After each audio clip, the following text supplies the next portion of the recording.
नमस्कार मित्रांनो, न्यू मधुर मराठी या चॅनलमध्ये आपलं स्वागत आहे. घरोघरी मातीच्या चुली या मालिकेच्या आजच्या एपिसोडमध्ये ऐश्वर्याला आता राहुलशी बोलल्यानंतर खूप टेन्शन आलेलं असतं. पॅनिक होऊन ती स्वतःशी म्हणत असते की ओ गॉड, म्हणजे ही शर्वरी राहुलला जानकीच्या मागावर पाठवते. हे सगळं मला तिला सांगावंच लागेल. काय करू, मला तिला मेसेज करावाच लागेल. तिकडे ऋषिकेश दादांच्या जीवाला देखील धोका आहे. असा विचार करून ती आता सरळ जानकीला मेसेज करते की जानकी, पैसे सांभाळ. शर्वरी ते पैसे चोरण्याच्या मार्गावर आहे. ते पैसे तू घरी आणूच नकोस, डिरेक्टली त्या माणसाला नेऊन दे आणि ती नानांचा फोन मिळवण्याचा सुद्धा प्रयत्न करतीये. असं म्हणत तिने आता जानकीला सावधगिरीचा इशारा दिलेला असतो. त्यानंतर ती विचार करू लागते की परंतु या शर्वरीला नानांच्या फोनबद्दल कसं कळालं असेल, की फक्त ती अंदाज बांधत असेल, अंदाजच असेल. नाही म्हणजे तिने जानकीचं जे हॉस्पिटलमधलं फुटेज होतं ते डिलीट केलं. हे सगळं तर तिला माहिती आहे, ती मला काहीच सांगत नाही आहे. पण मला ठाऊक आहे शर्वरीच्या डोक्यात मेजर काहीतरी शिजतंय. तर त्याच वेळेस इकडे जानकी जेव्हा ड्राईव्ह करत असते तिला ऐश्वर्याचा मेसेज येतो. ती अवंतिकाला सांगते की ऐश्वर्याचा मेसेज आहे. तेव्हा ती विचारते की काय म्हणते. जानकी तो मेसेज वाचते की जानकी, शर्वरीचा पैसे चोरण्याचा प्लॅन आहे. ते पैसे तू घरी आणूच नकोस, डिरेक्टली त्या माणसाला दे. शिवाय तो फोन मिळवण्याचा देखील ती प्रयत्न करते. आता हे ऐकून अवंतिकाला तर आश्चर्यच वाटतं. ती म्हणते की ओ गॉड, म्हणजे वहिनी आता काय करायचं. तेव्हा जानकी सांगते की नाही, मला या गोष्टीचा अंदाज होताच, म्हणूनच तर ते पैसे मी घरी घेऊन जात नाहीये. अवंतिका बोलते की थँक गॉड तुम्ही हा प्लॅन आधीच डिकोड केला होता, नाही तर जानकी सांगते की होय, काही करून तो फोन मिळवायचा आहे. एक काम कर, आता तू घरी जा, मी त्या माणसाला जाऊन पैसे देते आणि फोन घेते. ते ऐकताच अवंती बोलते की नाही हो वहिनी, मी अजिबात तुम्हाला असं एकटीला सोडून जाणार नाहीये, मला जायला काय सांगताय. वर जानकी तिला समजावते की अगं, 2 जीवांची आहेस तू, तिथे काय होईल काय नाही काहीच माहिती नाही. तुझा जीव मला धोक्यात टाकायचा नाहीये, प्लीज ऐक. तेव्हा अवंती म्हणते की तुम्ही ऐकणारच नाहीये ना वहिनी. जानकी म्हणते की प्लीज जा घरी तू. तेव्हा अवंतिका तयार होते आणि तिला म्हणते की मला प्रॉमिस करा, स्वतःच्या जीवावर बेतेल अशी कुठलीच रिस्क तुम्ही घेणार नाहीये. आणि हो, प्लीज मला फोन करत राहा, काही लागल्यास नक्की कळवा. तेव्हा जानकी सांगते की हो, मी तुला सांगेन. आता तू सावकाश जा घरी आणि पोहोचल्यावर मला मेसेज कर. अवंतिका होकार देते आणि त्यानंतर ती गाडीतनं खाली उतरते. तर जानकी आता ड्राईव्ह करत पुन्हा एके ठिकाणी आलेली असते आणि देशमुख दादांची ती वाट पाहत असते. हे तेच व्यक्ती असतात जे पैशांची अरेंजमेंट करणार असतात. तितक्यात ते गृहस्थ आता येतात आणि सांगतात की मॅडम, ही पैशांची बॅग. जानकी आजूबाजूला लक्ष ठेवतच ती बॅग हातात घेते आणि विचारते की सगळं सांगितल्याप्रमाणे केलंय ना. तेव्हा ते सांगतात की हो मॅडम, सगळं सांगितल्याप्रमाणेच केलंय. जानकी बोलते की निघा तुम्ही आता. त्यासरशी ते निघून जातात. जानकी पैशांची बॅग गाडीत ठेवते आणि पुन्हा आता मंदिराच्या दिशेने निघालेली असते. तर त्यानंतर आता दिवस मावळलेला असतो, संध्याकाळ होऊन रात्र झालेली असते आणि हा राहुल हॉस्पिटलमध्ये येतो. ऋषी मात्र शांतपणे झोपलेला असतो.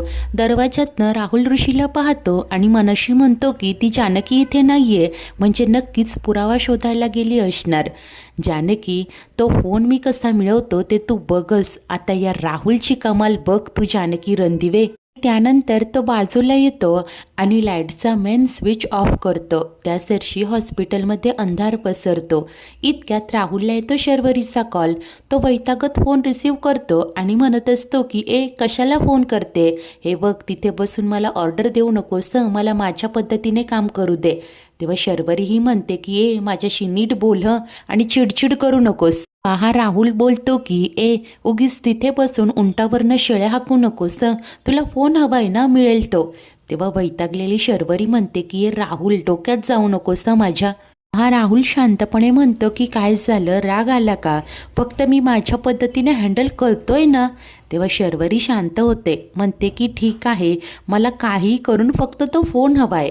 सांगतो की होय करतो मी तुला फोन आणि त्यानंतर तो फोन कट करतो. खिशातनं मास्क काढून चेहऱ्यावर लावतो आणि सरळ ऋषीच्या वॉर्डमध्ये येतो. ऋषी मात्र शांतपणे झोपलेला असतो. राहुल त्याच्या जवळ येतो आणि लगेच त्याचा गळा दाबतो. ते ऋषीला जाग येते, परंतु झोपेत आणि जखमी असल्याने ऋषीला काही सुचतच नाही. राहुल त्याच्या कानाखाली मारतो आणि त्याला मारण्याचा प्रयत्न करत असतो, परंतु ऋषी सगळं बळ एकवटून उठतो आणि राहुलच्या चेहऱ्यावरचा मास्क काढण्याचा प्रयत्न करत असतो, परंतु झटापटीत ऋषी जोराने खाली पडतो आणि लगेचच या राहुलचा पाय पकडतच "ए कोण आहेस तू?" असं ओरडत विचारत असतो, परंतु राहुल त्याला आवरत नाही आणि पायाने जोराचा झटका देऊन राहुल तिथून निसटून जातो. ऋषी ओरडत राहतो की "एक कोण आहे, कोण आहेस तू?" परंतु तिथे कोणीही त्याच्या मदतीला येत नाही आणि राहुल देखील तिथून निसटलेला असतो. तर त्याच वेळेला जानकी देवळाच्या मागे पोहोचलेली असते आणि विचार करत म्हणते की हा माणूस अजून कसा आला नाही आणि ती त्याची वाटच पाहत असते. इतक्यात ऋषी मात्र ओरडत असतो की "एक कोण आहे, कोण होतं तिकडे?" त्याच्या आवाजाने नर्स धावतच आतमध्ये येते. ऋषीला असं पाहून विचारते की "सर काय झालंय, तुम्ही ठीक तर आहात ना, लागलं तर नाही ना?" आणि ती ऋषीला उठवते, बेडवर बसवते. तर ऋषी तिला सांगतो की "कोणीतरी माझ्यावर हल्ला केला.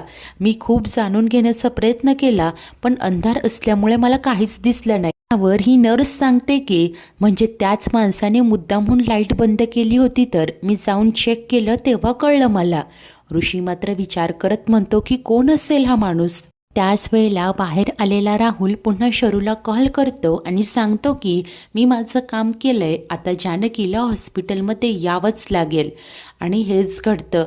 दुसरीकडे घाबरलेली नर्स लगेच जानकीला कॉल करते. ती फोन रिसीव करते तेव्हा ही नर्स सांगते की "हॅलो, इथे खूप मोठा प्रॉब्लेम झालाय. कोणीतरी ऋषिकेश दादांवर हल्ला केलाय, तुम्ही ताबडतोब इथे या." ही बातमी कळताक्षणी जानकीच्या काळजात तर दस्त होतं. अचानक ती खूप घाबरते, पॅनिक होते आणि रडतच बोलू लागते की "काय, ऋषिकेशवर हल्ला, तेही हॉस्पिटलमध्ये? ऋषिकेश ठीक तर आहेत ना, कसे आहेत, हॅलो?" परंतु फोन डिस्कनेक्ट होतो. जानकी पुन्हा प्रयत्न करते, या नर्सचा फोनही लागत नाही. आता मात्र जानकीला भीती वाटू लागते की जे नानांच्या बाबतीत झालं तेच ऋषीच्या बाबतीत तर होणार नाही ना, आणि तिचा जीव मात्र आता थाऱ्यावर नसतो. तेव्हाच इकडे हॉस्पिटलमध्ये हा राहुल बाहेर येतो. ती रिसेप्शनिस्ट त्याच्याकडेच पाहत असते. राहुलचं काही लक्ष नसतं. किला नानांचा फोन देणारा हा माणूस नक्की कोण असेल याचाच विचार तो करत असतो. तेच रिसेप्शनिस्ट त्याला आवाज देत म्हणते की "एक्सक्यूज मी, कोण आहात तुम्ही? इथे का घुटमळताय? काय काम आहे तुमचं?" तेव्हा राहुल क्षणभर कावराबावरा होतो आणि पुढे येऊन सांगतो की "परांजपे, मला डॉक्टर परांजपेंची अपॉइंटमेंट हवी आहे." आणि इतक्यात आता मागे येतो विशाल. त्याला पाहताच ही नर्स म्हणते की "अरे विशाल, तू इथे काय करतोय? तुला तर कामावरून काढून टाकलंय ना?" तेव्हा हा विशाल म्हणतो की "तू काळजी करू नकोस, काही होणार नाही." ती म्हणते की "अरे पण माझी नोकरी जाईल ना, तुझं काही नाही." राहुल मात्र कानोसा घेतच त्यांचं बोलणं ऐकत असतो. हा विशाल त्या नर्सला सांगत असतो की "अगं जाऊ दे, सोडून दे ही नोकरी. नंतर आपण लग्न करू. तसंही मी आता करोडपती होणार आहे. लग्न करून आपण छान संसार करू. नंतर मी छोटासा बिझनेस टाकेल आणि आपल्या दोघांचं एक छोटंसं छान घर घेऊ." तेव्हा आता ही नर्स विचारते की "काय, पण हे सगळं तू कसं करणार आहेस? एवढे पैसे येणार तरी कुठून?" तेव्हा विशाल सांगतो की "तुला काय करायचंय? तुझा माझ्यावर विश्वास तर आहे ना?"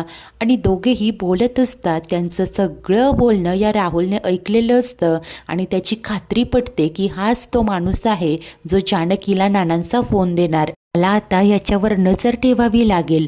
आणि त्यानंतर पटकन तो शरूला कॉल करून सांगत असतो की "हॅलो, मला तो माणूस सापडलाय ज्याच्याकडे नानांचा फोन आहे." तेव्हाच मागे असलेला विशाल त्या नर्सला सांगतो की "चल, मी निघतो आता. माझं नशीब माझी वाट बघतंय." आणि तो लगेच निघून जातो. राहुल मागे वळतो, पाहतो तर काय, तिथे कोणीही नसतं. वैतागत तो शरूला म्हणतो की "चल, फोन ठेव, करतो मी नंतर." आणि आता सगळीकडे विशालला शोधत असतो. परंतु विशाल मात्र काही त्याच्या नजरेत येतच नाही. त्यामुळे तो वैतागत "शेट" असं म्हणत पाय आपटत असतो. त्याच वेळेला घाईने धडपडत जानकी पोहोचते ऋषीकडे. रडतच त्याला विचारू लागते की ऋषिकेश, काय झालंय? तुम्ही ठीक तर आहात ना? तुमच्यावर हल्ला कसा झाला? आणि हॉस्पिटलमध्ये कोणी त्या माणसाला पाहिलं नाही का? ऋषिकेश, मला सांगा, कोण होती ती माणसं? तीच माणसं होती का त्या दिवशी ज्यांनी तुमच्यावर हल्ला केला होता? असं पॅनिक होऊन जानकी एकामागोमाग एक काळजीपोटी अनेक प्रश्न विचारू लागते. त्या ऋषी तिला शांत करतो आणि सांगतो की अंधार असल्यामुळे काहीच दिसलं नाही जानकी. जशी लाईट आली तसा तो माणूस निसटला. घाबरलेली जानकी रडतच म्हणते की कोण असेल, कोण तुमच्यासोबत हे असं करतंय? शर्वरी वंश, त्यांचंच हे कारस्थान आहे. त्या ती ऋषीला सांगत असते की त्या दिवशी तुम्ही त्यांना जाब विचारला ना, त्यांच्या विरोधात गेलात, म्हणूनच त्यांनी हे सगळं केलं असेल. ऋषीला देखील तिचं म्हणणं पटतं, परंतु तो जानकीला समजावतो की माझी काळजी करू नकोस, मी ठीक आहे आता. वाईट फक्त याच गोष्टीचं वाटतंय की माझ्यासाठी तुला परत यावं लागलं. मी हातातोंडाशी आलेला पुरावा असाच सोडून द्यावा लागला. तेव्हा ती सांगते की ऋषिकेश, अहो, तुमच्या जीवापेक्षा मला काहीही महत्त्वाचं नाहीये. पुरावा काय आपण आज नाही तर उद्या शोधू शकतो, परंतु तुमच्या जीवापेक्षा मला काहीही महत्त्वाचं नाहीये. तेव्हा ऋषी सांगतो की हो ग, पण राहून राहून असं वाटतंय की ज्या कामासाठी तू गेली होतीस ते काम अर्धवटच राहिलं. आपल्यासोबतच सारखं हे असं निगेटिव्ह का होतंय? आणि राहिला प्रश्न शरूचा, तिला वाटत असेल हे सगळं केल्यानंतर तू घाबरशील, डगमगशील, परंतु जानकी, तू अजिबात डगमगायचं नाहीस. त्यामुळे तुझे ठरवलं आहे ना ते तू करूनच दाखव आता, असं म्हणत तो तिचं मनोबल वाढवत असतो. परंतु ती मात्र रडतच बोलते की नाही ऋषिकेश, जर का तुमच्यासोबत हे असं घडणार असेल ना, तर जे ठरवलंय ते करण्याची धडाडी नाहीये आता माझ्यात. एक वेळ माझ्या जीवावर बेतलं तरी चालेल, पण तुमच्यासोबत हे असं नाही होऊ देणार मी. तेव्हा ऋषी तिला सांगतो की तुझा सत्यावर, देवावर तर विश्वास आहे ना ग. सत्याच्या मार्गावर चालणाऱ्या माणसाच्या वाटेला नेहमी काटेकुटेच येतात. आणि याच काट्याकुट्यांच्या मार्गातून जाताना पायाला जखमा या होणारच, पण शेवटी विजय मात्र सत्याचाच होतो, हे तूच तर म्हणतेस ना. नक्की माझ्यामुळे तू खचतीये आणि माझ्यामुळे जर का तुला माघार घ्यावी लागत असेल ना, तर ते मला अजिबात नाही चालणार. मुळे प्लीज तू अशी हार मानू नकोस. अगं, तूच तर म्हणतेस ना आता रडायचं नाही तर लढायचं.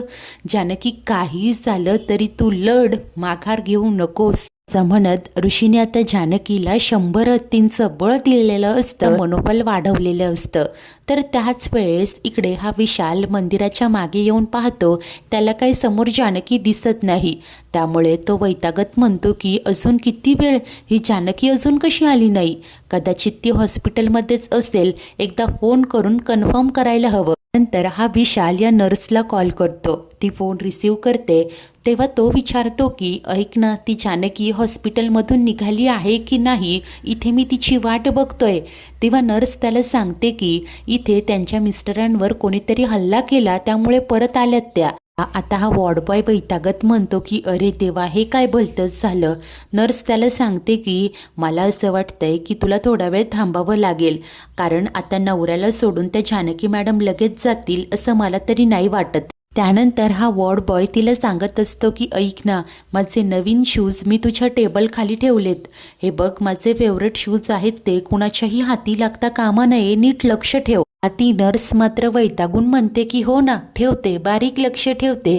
काय रे, कुणाचं काय आणि कुणाचं काय? अरे तू तर करोडपती होणार होतास ना, मग त्याची चिंता सोडून तुला त्या शूजची काय चिंता? तेव्हा आता हा वॉर्डबॉय सांगतो की तुला नाही कळणार, जाऊ देत, तू ठेव फोन. त्यानंतर लगेचच आता काळा कोट घालून शर्वरी त्याच्या समोर आलेली असते. तिचा चेहरा काही आपल्याला दिसत नाही, परंतु हा वॉर्डबॉय तिला पाहताच ओरडतच म्हणतो की ए, कोण आहेस तू आणि माझी वाट का अडवली आहेस? चल बाजूला हो, जाऊ दे मला. परंतु इतक्यात हातात असलेल्या सुरात ती या विशालच्या पोटात खुपसते. त्या सरशी जखमी विशाल खाली कोसळतो आणि त्याचा जीव जातो. त्यानंतर शर्वरी त्याचे खिसे चाचपडतच नानांचा मोबाईल शोधत असते. तर थोडा वेळ उलटून जातो. राहुलला शर्वरीचा कॉल येतो. तेव्हा तो म्हणतो की काय शर्वरी, अगं मूर्ख आहेस का तू? अजून किती खून करत फिरणार आहेस? डोकं फिरलंय का तुझं? हे बघ, ऐक आता, तू इथे हॉस्पिटलच्या जवळ येऊ नको, मी तिथेच आहे, पुढे काय करायचं ते मी बघतो आता, ठेव फोन.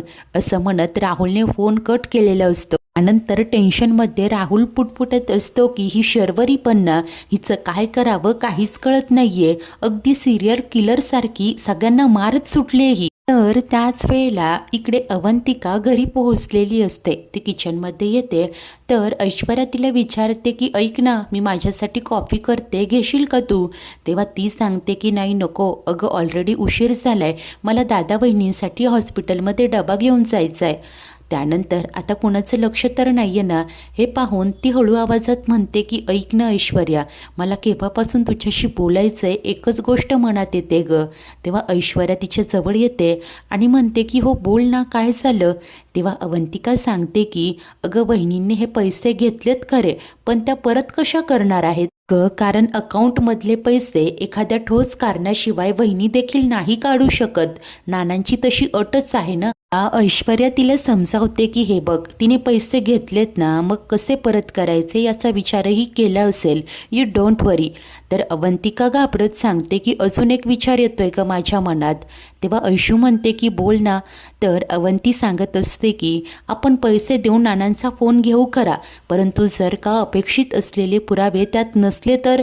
ऐश्वर्या तिला समजावते की तू ना खूपच ओव्हरथिंक करते. हे बघ, जानकीने काहीतरी विचार करूनच निर्णय घेतला असेल ना, ती बघेल सगळं, तू जास्त विचार नको करूस, काळजीही नको करू. इतक्यात कोणीतरी येत असल्याची चाहूल लागल्याने ऐश्वर्या पटकन तिथून निघून जाते आणि जाताना अवंतीला सांगते की सांभाळून जा हं. अवंती ही मान डोलावते. तर काहीच वेळानंतर अवंतिका पोहोचते हॉस्पिटलमध्ये. हसूनच ऋषी आणि जानकीला सांगते की दादा वहिनी तुमच्यासाठी डबा आणलाय. जानकी हसून म्हणते की थँक्यू सो मच. तर अवंतिका बोलते की वहिनी हो थँक्यू काय त्यात, आणि दादा तुमच्या आवडीची भाजी आणली हं, बहिणी भरवा लवकर त्यांना. परंतु ऋषी सांगतो की जानकी ऐक ना, थोड्या वेळाने मला आत्ता भूक नाहीये. ती म्हणते की असं काय करताय, औषधं घ्यायची आहे. परंतु ऋषीची इच्छाच नसते. तेव्हा अखेर जानकी बोलते की हरकत नाही. ती डबा बाजूला ठेवते. त्यानंतर अवंतिका सांगते की बहिणी आज मी इथेच तुमच्यासोबत हॉस्पिटलमध्ये थांबणार आहे. जानकी म्हणते की अगं असं काय करते, अगं तू 2 जीवांची आहेस, या अवस्थेत तू जास्तीत जास्त आराम करायला हवा, तू घरी जा आणि आराम कर बघू. अवंतिका म्हणते की वहिनी अहो एकट्याच असता हो तुम्ही इथे हॉस्पिटलमध्ये, ते काही नाही, माझं ठरलंय मी थांबणार आहे. आता ती खूपच हट्ट करत असते. ऋषी म्हणतो की जानकी थांबू देत तिला. ती म्हणते की अहो तुम्ही पण, परंतु ऋषी डोळे मिचकावत तिला इशारा करतो आणि अवंतिकाला थांबण्याची परवानगी देतो. जानकी अवंतिकाला सांगते की बरं ठीक आहे थांब, पण थोडाच वेळ थांब. त्यानंतर अवंतिका विचारते की वहिनी त्या माणसाने तुम्हाला अजून फोन कसा काय नाही केला? तेव्हा जानकी म्हणते की खरं तर मी देखील तोच विचार करतेय, एव्हा त्याचा फोन यायला हवा होता. इतका वेळ झाला अजून त्याचा एकही फोन कसा नाही आला? असंच म्हणत जानकी आता टेन्शनमध्ये आलेली असते. ऋषीलाही काळजी वाटू लागते. मित्रांनो, आजचा हा एपिसोड तर इथेच संपतो. तर पुढील भागात आता विशालचा जो मर्डर झालेला असतो तिथे पोलिसांची टीम पोहोचलेली असते आणि जानकी विशालला कॉल करते. पोलिसांच्या हाती त्याचा मोबाईल लागलेला असतो. तर जानकीने आता या विशालचा नंबर डायल केलेला असतो. फोन असतो पोलिसांकडे. इन्स्पेक्टर बोरकर म्हणतात की हॅलो, मी इन्स्पेक्टर बोरकर बोलतोय, तुम्ही कोण बोलताय? तेव्हा ती म्हणते की जानकी रणदिवे. आणि आता हे इन्स्पेक्टर तिला सांगतात की विशाल नावाच्या माणसाचा खून झालाय आणि त्याच्या मोबाईलवरनं शेवटचा कॉल तुम्हाला केला गेलाय. आता याचमुळे जानकीची पुन्हा चौकशी होणार असते. जानकी तर हादरून जाते. शेजारी असलेली अवंतिका विचारते की काय झालंय वहिनी? तेव्हा ती सांगते की नानांचा फोन ज्या माणसाकडे होता त्याचा खून झालाय. त्याच संदर्भात चौकशी करण्यासाठी पोलीस इथे येत आहे. तर आता दुसरीकडे हा राहुल रागाने विचारत असतो की याचा काय उपयोग झाला ग, तो फोन मिळाला. तेव्हा ही शर्वरी सांगते की नाही ना. तर राहुल चिडचिड करत म्हणतो की आता तो फोन कुणाकडे असेल आणि जर का तो फोन जानकीला मिळाला तर? तेव्हा शर्वरी सांगते की जर तो फोन जानकीला मिळाला तर मी तिलाही मारून टाकेन. राहुलला तर धक्काच बसलेला असतो. इकडे जानकी काळजीत असते. मित्रांनो, या मालिकेला आता तर नवेच वळण लागले आहे. विशाल जो वॉर्ड बॉय ज्याच्याकडे नानांचा फोन होता, लालचीपोटी तो पैशांची मागणी करत होता, परंतु शर्वरीमुळे त्याला जीव गमवावा लागला. आता शर्वरी तर डोकं फिरल्यासारखी एकामागोमाग एक मर्डर करत सुटली आहे. जानकीला हे रहस्य कळणार तरी कसं? मित्रांनो, आता जानकीला या चौकशी अंतर्गत नवीन संकटांचा सामना करावा लागेल का? ती नर्स आणि विशालचं जे कनेक्शन होतं ते जानकी कसं शोधून काढेल? अवंतिका आणि ऐश्वर्या स्मार्टपणे तिला या सगळ्यातनं सोडवतील का? अखेर नानांचा फोन नर्सच्या मदतीने तरी जानकीच्या हाती लागेल का? आणि शेवटचा पुरावा असलेली ती डायरी मिळेल तरी कशी? सगळंच काही पाहणे खूप उत्सुकतेचे ठरेल. अशाच नवनवीन भागांच्या डेली अपडेट्ससाठी आपल्या न्यू मधुर मराठी या चॅनलला नक्की सबस्क्राईब करा. धन्यवाद.